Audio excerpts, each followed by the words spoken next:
I know Fireball is a really fun spell, but there's other wizard spells at level 3 that are really great for utility or control that aren't always mentioned and are something you should try. I know sometimes the save or suck spells are in there, but Fireball can be a little underwhelming if you don't hit a lot of people, and they save as well, so consider that. I understand it's always damage that goes through with if the enemy does not have evasion. I think you can get a lot of mileage out of these other 5 spells in combat and outside of combat for the one. First we have Slow. Once again, I know not rolling damage or dice to hurt people is not fun, but Slow is a great ability to set up other people to do damage and also potentially control a fight way better than what Fireball could do. I'm going to read all the spells out of the player's handbook. That way you know you're going to be reading the same exact one I am. There might be some small variations online. I don't think so. But I'm literally going to read them out of the handbook so you know they're not going to be any different than yours if you bought the handbook. 3rd level, Transmutation. Casting time, 1 action. Range, 120 feet. Components, VSM, which I believe means Vocal, Somatic, and Material, a drop of molasses.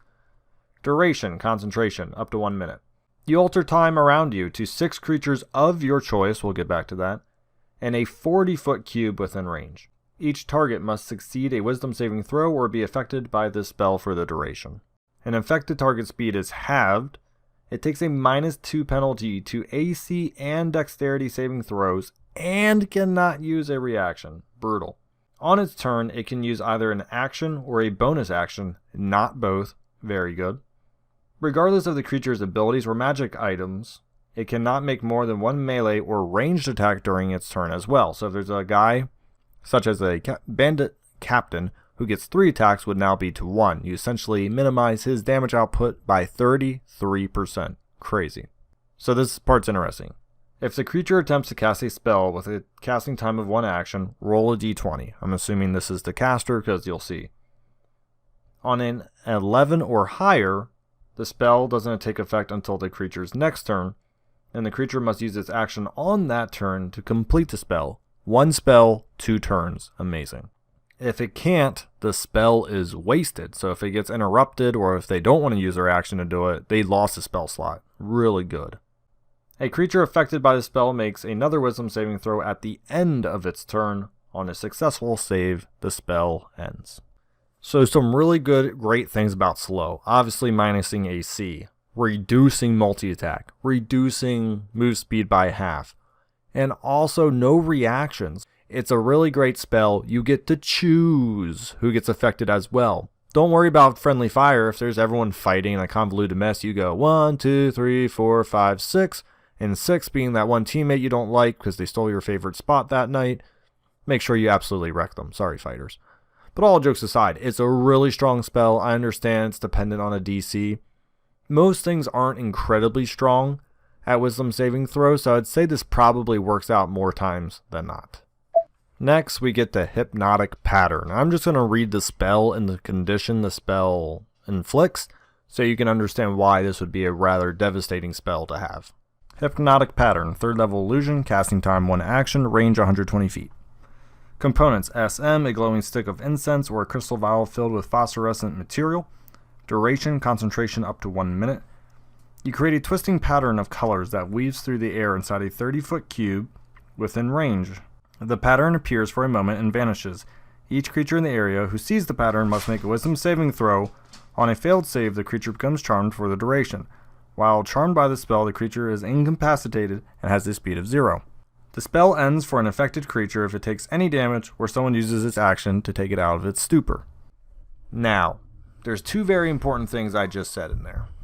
One being, they actually don't make a roll at the end of each turn. It just lasts for the full minute, which is really good.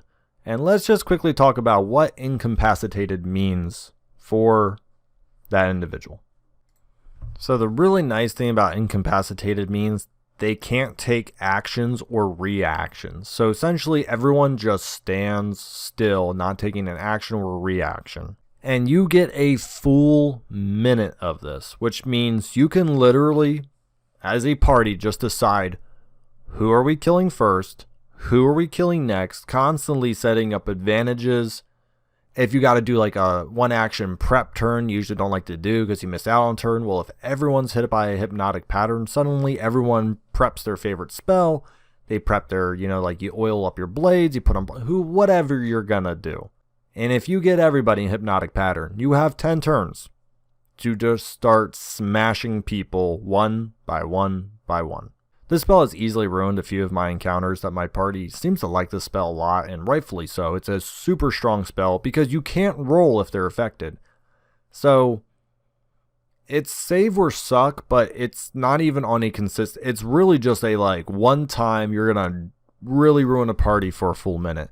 Now, you could say, well, someone can use their action to wake them out of it. You're still taking other people's actions to just wake up other people. It's not really a great move for the DM. So even to use a 3rd level spell and one where 2 people are left, they still might have to take a few turns to get everyone awake. And in really weird scenarios where if you're running away, or if you're trying to run through a room and people are trying to block you, you could just use Hypnotic Pattern and then just run by everybody. They can't do reactions, they can't chase you, they can't take actions, they're just literally there for a minute. So if you're just running through and 4 people block you, go no. Hypnotic Pattern. If you get all 4 of them, 6, whatever, it's done. Now, the only drawback is this is a friendly fire ability. Now, you could argue you could hurt your teammate for just a little bit of damage immediately out of it, no roll, or you could obviously shake them if you wanted to. The last thing is, obviously, if you don't know or try to be aware of the charmed condition. Creatures that cannot be charmed will obviously not care about the spell, so constructs and stuff like that. Just be aware if creatures get an advantage against being charmed, you might want to avoid it. But for really dumb creatures or beasts, for people with low wisdom scores, this is a really great spell. Next we get the Haste. Haste is really a strong support utility spell. This is obviously something you could put on your own wizard, but I would highly recommend putting it on some form of a fighter, most likely. They'll probably get the most out of it. Once again, I'll just pop into the description here and kind of talk about how it's really good in certain situations. 3rd level Transmutation. Casting time, 1 action. Range, 30 feet. Don't even have to touch the person. Components, vocal, somatic, material. A shaving of a licorice root. Interesting. Duration, concentration, up to 1 minute. Choose a willing creature that you see within range. Until the spell ends, the target gains double speed. It gains 2 AC. And has advantage on dexterity saving throws, and it gains an additional action on each of its turns. That action can be used to take 1 attack, only 1 attack, so if they're a fighter, they don't get 2 or 3, they just get 1 more attack. Dash, disengage, hide, or use an object or action. So this is really good if you're in a scenario where you're trying to do something where you're ugh, I don't want to use my action just to let's say you're picking something off the ground, you're oh, that's an action, I don't want to just waste my action on picking an item up. Well, someone goes, wait, I'll just haste you, ///, pick up the item, bada bing, bada boom, we get to do it all in 1 turn. Now, this is really the only huge drawback, and we'll talk about when this can be annoying. When the spell ends, it just says ends, does not say voluntarily or involuntarily, it just says when it ends, and this is concentration, so keep that in mind. The target can't move or take actions until after its next turn, as a wave of lethargy sweeps over it. So obviously that's the drawback for gaining that extra action, AC, and advantage, and double speed. This is really good against weak mob enemies because 1 attack might be overkill. Well, now you get a 3rd attack or a 2nd attack. You can nuke them. This is really good single target DPS as well. Because if you can keep 1 big target away from your wizard, but keep your fighter or barbarian up there just hacking for an additional attack each time with more AC, they're harder to hit and they're pumping out more damage and they can chase this creature around. No issue. So it can really be nice mob control. It can be very good against single enemies. Fireball against single enemies is not the best, and especially if your party's surrounding it, so actually having Haste could help your ally pump out 1 more attack per turn, and like I said, make them harder to hit. It's a really good spell, and your fighters will love you for it. The next spell, Fly. I know it's not the most, obviously, combat obvious spell, but it does generically have a lot of great uses. 3rd level Transmutation. Casting time, 1 action. Ranged, you do have to touch. Vocal, somatic, material, a wing feather from any bird, so that's pretty easy. Duration, concentration, up to 10 minutes. You touch a willing creature. The target gains a flying speed of 60 for the duration. When the spell ends, the target falls if it's still aloft unless it can stop the fall. So be careful about where you're at when this happens. At higher levels, 4th and above, you can target 1 additional creature. So if you use a level 4, level 5, you make 3 people fly. Well, 4 would be 2, 5 would obviously be 3. This is obviously pretty good outside of combat. If you need to fly over a river, if you need to fly to chase somebody, survey the land. If you just want to fly for flying, you never know. If you want to fly on top of a building, like I said, if you're chasing someone through a town, you just want to get a bird's-eye view. There's a lot of great uses for fly, and it's 10 minutes. It could also be pretty useful in combat if you want to make someone fly who's like a ranged person, just have them sit in the back and get a nice angle up in the air, because they're the one not concentrating. You are the one using it. So as long as you're not getting hit, they can kind of just sit up there and do what they want to do. With 60 fly, they could literally fly up, shoot, fly back down, fly. They could just keep popping up wherever they want, taking pop shots and getting different angles if enemies behind cover. So it's a really good spell. It's a little more creative, like I said, and it's our first really not pure combat spell, so it allows a little utility outside of combat. And we'll conclude this video on Sleet Storm. Sleet Storm is probably my weakest argument, but it could have a very few specific uses. The only reason why it's kind of weird is the size of it, and you're about to see why. Sleet Storm, 3rd level Conjuration, casting time 1 action, range 150 feet, very good. Vocal Somatic Material, a pinch of dust and a few drops of water. Duration, concentration up to 1 minute. Until the spell ends, freezing rain and sleet fall in a 20-foot tall cylinder and 40-foot radius, centered on a point of your choosing within range. 40-foot radius, that's 2 fireball radiuses into 1. The area is heavily obscured and exposed flames in the areas are doused. That's part of the reason you could use it situationally, not the main use, but could be. The ground in the area is covered with slick ice, making it difficult terrain, which is good. When a creature enters the spell for the first time or starts its turn there, it must make a dexterity saving throw. If it fails, it falls prone.